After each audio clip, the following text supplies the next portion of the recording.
Emiten Consumer dan Agrikultur PT Widodo Makmur Perkasa Tbk berhasil membukukan perbaikan pendapatan dan kembali mencetak laba pada kuartal 1 2026 ditopang oleh tren peningkatan konsumsi protein hewani di Indonesia.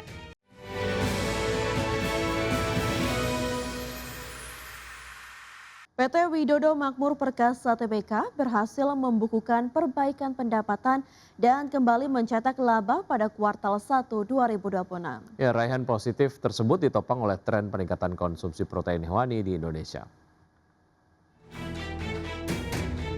Emiten Consumer dan Agrikultur PT Widodo Makmur Perkasa Tbk berhasil membukukan perbaikan pendapatan dan kembali mencetak laba pada kuartal 1 2026 ditopang oleh tren peningkatan konsumsi protein hewani di Indonesia. CEO Perseroan Tumiyono menilai prospek industri pangan nasional masih sangat menjanjikan, terutama didorong oleh meningkatnya kebutuhan masyarakat terhadap protein hewani. Momentum tersebut juga diperkuat dengan fokus pemerintah terhadap penguatan sektor pangan nasional. Adapun Perseroan membukukan pendapatan konsolidasi sebesar 287,7 miliar rupiah pada 3 bulan pertama 2026, meningkat 40,9% dibandingkan periode yang sama tahun sebelumnya. Kinerja tersebut terutama didorong oleh meningkatnya penjualan pada segmen peternakan unggas seiring prospek permintaan protein hewani yang terus membaik.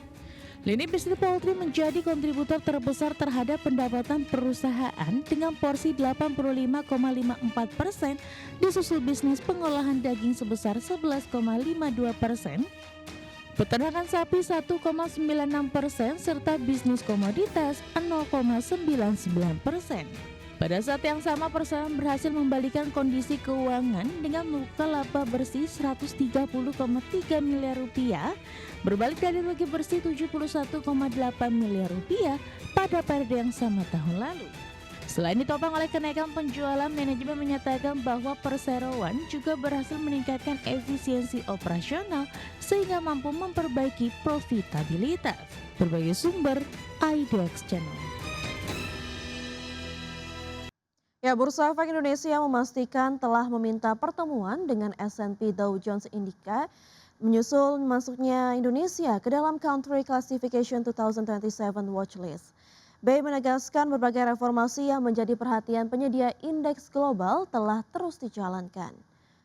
Direktur Perdagangan dan Pengaturan Anggota Bursa, Irfan Susandi, mengatakan bahwa manajemen Bursa Efek Indonesia telah menghubungi S&P DJI dan kini masih menunggu respon untuk menjadwalkan pertemuan.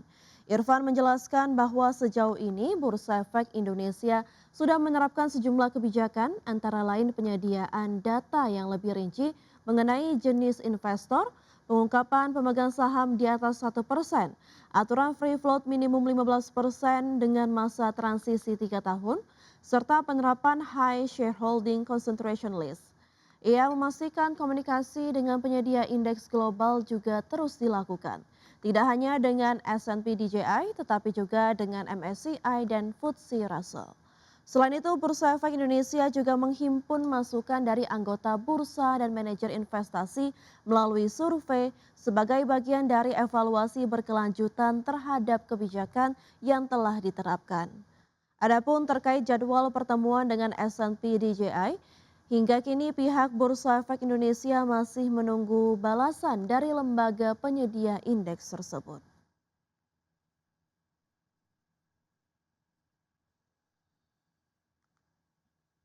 Presiden Amerika Serikat Donald Trump mengatakan bahwa gencatan senjata dengan Iran yang sebelumnya telah disepakati sudah berakhir. Hal tersebut disampaikan Trump setelah Washington melancarkan serangan terbaru dan Iran pun membalas dengan serangan menargetkan pangkalan-pangkalan militer Amerika Serikat di negara-negara Teluk. Presiden Amerika Serikat Donald Trump mengatakan bahwa gencatan senjata dengan Iran sudah berakhir. Hal ini disampaikan pada hari Rabu 8 Juli 2026 setelah Washington melancarkan serangan dan Iran pun balas menargetkan pangkalan-pangkalan militer Amerika Serikat di negara-negara Teluk. Sebelumnya militer Amerika Serikat mengumumkan bahwa pasukannya telah merampungkan operasi terbaru menargetkan pertahanan udara, lokasi peluncuran rudal, jaringan komando dan kapal-kapal militer Iran sebagai balasan atas serangan terbaru Teheran terhadap kapal-kapal komersial di Selat Hormuz. Militer Amerika Serikat mengatakan pasukannya telah menghantam lebih dari 80 target terkait Iran dalam operasi yang mereka sebut sebagai serangan dahsyat terhadap Iran untuk memberikan dampak berat. Dalam pernyataan via media X, Kenko mengatakan bahwa serangan-serangan itu dilancarkan sebagai respon langsung untuk serangan terbaru Iran terhadap kapal-kapal komersial yang melintasi Selat Hormuz. Sementara itu, usai pernyataan terbaru Trump, harga minyak melambung 5% pada perdagangan Rabu. Pernyataan Trump memicu kekhawatiran bahwa eskalasi konflik di Timur Tengah dapat semakin menghambat lalu lintas kapal tanker melalui Selat Hormuz. Minyak mentah berjangka Brent ditutup melesat 5,2% menjadi 78,02 US dollar per barel, sedangkan minyak mentah berjangka West Texas Intermediate melonjak 4,4% menjadi 73,52 US dollar per barel. Berbagai sumber IDX Channel. Pemirsa, PT Nitra Sanata Dharma Tbk berkode saham JECX telah mencatatkan saham perdananya di Bursa Efek Indonesia. Ya, emiten berkode saham JECX ini menargetkan pendapatan hingga 1 triliun rupiah dengan target laba bersih sekitar 320 miliar rupiah di sepanjang tahun 2026. PT Nitra Sanata Dharma Tbk telah mencatatkan saham perdananya di Bursa Efek Indonesia. Emiten pengelola jaringan JECI Hospitals and Clinic berkode saham JECX ini menargetkan pendapatan sebesar 1 triliun rupiah di sepanjang tahun ini dengan target laba bersih sekitar 320 miliar rupiah. Direktur Keuangan JECX Budi Jatmiko mengatakan, peningkatan target kinerja keuangan tersebut dikarenakan adanya penguatan modal kerja perseroan yang berasal dari perolehan hasil dana IPO yang akan digunakan untuk pembangunan rumah sakit dan pengembangan usaha. Untuk memberikan tambahan modal, ya, terutama untuk pengembangan usaha yang tadi dikaitkan di Bali segala macam itu, ya satu, dan juga pembangunan 2 rumah sakit, yang satu rumah sakit di Semarang dan yang satu lagi juga di Makassar. Itu adalah penggunaan dari dana proceeds IPO yang kedua.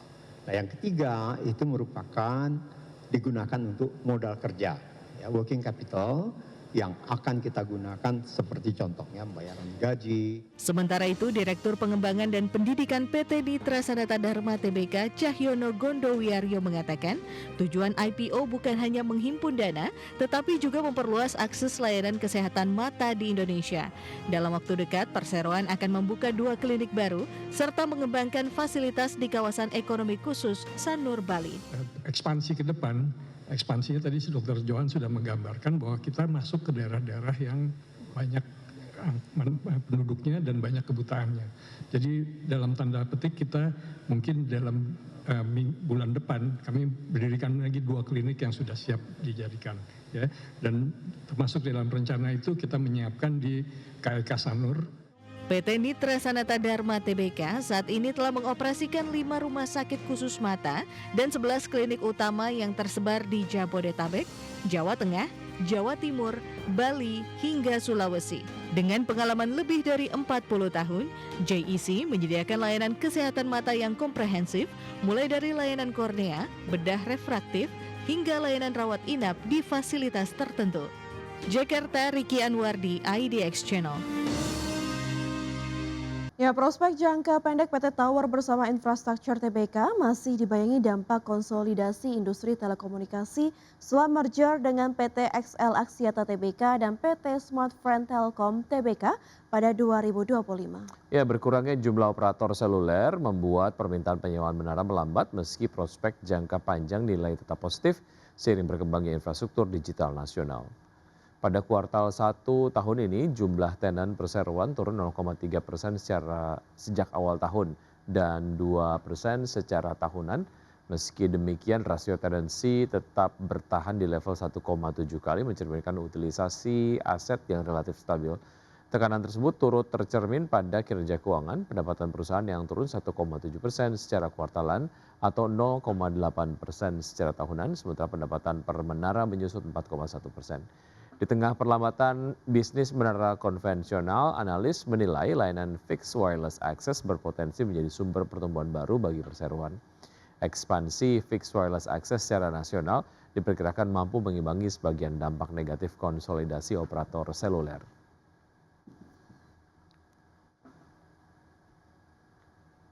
Ya, PT Indosat Tbk masuk dalam 3 indeks ESG Kehati untuk periode Juni hingga November 2026. Ya, pencapaian ini dinilai memperkuat posisi perseroan sebagai perusahaan yang mendorong pertumbuhan bisnis berkelanjutan.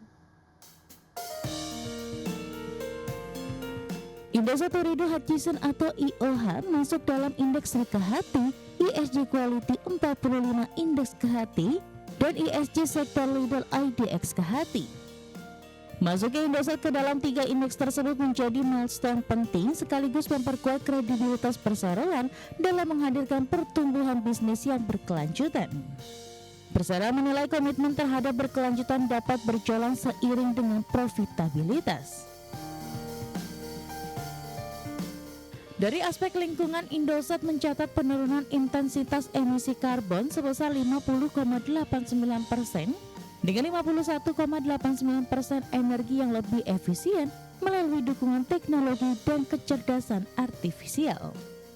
Sementara dari aspek sosial, perseroan telah berkontribusi dalam membangun 834.000 sumber daya manusia digital Indonesia, serta meningkatkan representasi kepemimpinan perempuan menjadi 27,3%. Di sisi tata kelola, Indosat memperkuat perlindungan masyarakat dari ancaman digital melalui gerakan anti-spam dan anti-scam, penerapan perlindungan data pribadi, serta prinsip tata kelola perusahaan yang baik.